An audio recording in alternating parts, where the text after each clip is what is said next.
À tous de DDO, attention pour le décompte final.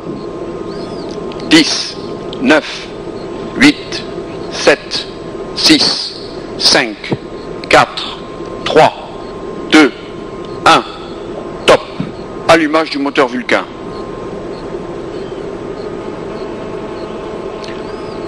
Top.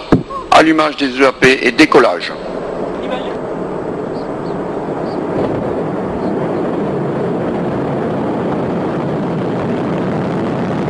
Tous les paramètres bord sont nominaux.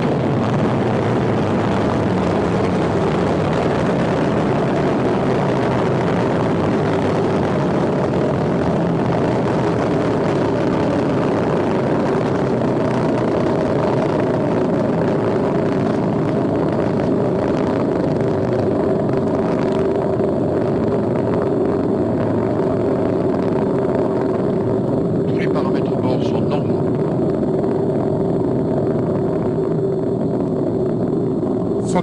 184e vol, le 40e pour Ariane 5 et le 4e de l'année.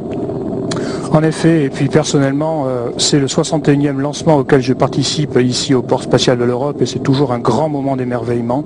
Voir et ressentir toute la puissance du lanceur qui arrache ses 780 tonnes du sol guyanais est une émotion extrêmement forte alors que nous ressentons le son, les vibrations à Jupiter 2, c'est absolument magnifique. On sent effectivement comme si c'était l'énergie et l'encouragement des 1500 personnes qui ici à Kourou se sont investies ces dernières semaines dans la préparation de cette campagne, c'est absolument merveilleux. Donc là, on sent que les deux propulseurs d'appoint à poudre fabriqués en Guyane par Régulus et Europropulsion fonctionnent à leur puissance maximale et participent à hauteur de 90% à la poussée totale de 1300 tonnes. Imaginez qu'Ariane 5 en ce moment consomme plus de 4 tonnes de carburant par seconde en s'allégeant autant. La poudre des EAP est un carburant très puissant qui permet aux lanceurs de quitter le sol. Sans eux et sans ces 240 tonnes de perchlorate d'ammonium, Ariane 5 ne pourrait pas décoller. Les EAP ont une capacité d'un peu plus de 2 minutes et sur détection de la baisse d'accélération, l'ordinateur de bord déclenchera l'ordre de découpe pyrotechnique des bielles d'accroche et les boosters seront séparés.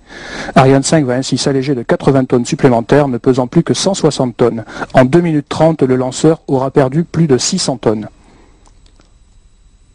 Oui, alors qu'on a vu Ariane 5 s'élever au-dessus d'un nuage. Donc là, nous voyons la séparation des deux étages à poudre, sorte de booster. Des étages une sorte de booster en fait qui assure la poussée du lanceur. Voilà, et effectivement, le DDO vient de l'annoncer, les deux étages d'accélération à poudre ont été séparés et maintenant vont retomber dans l'océan Atlantique à environ 200 km au large des côtes de Guyane. Une fois tombés, que deviennent-ils justement? Eh bien, un système pyrotechnique de découpe latérale va éventrer ces deux cylindres pour qu'ils coulent. D'ailleurs, les risques à la surface de l'océan sont maîtrisés avec l'annonce plusieurs jours à l'avance de la zone interdite à la navigation et aujourd'hui encore, les forces armées de Guyane ont ratissé cette même zone pour voir s'il n'y avait pas de bateau.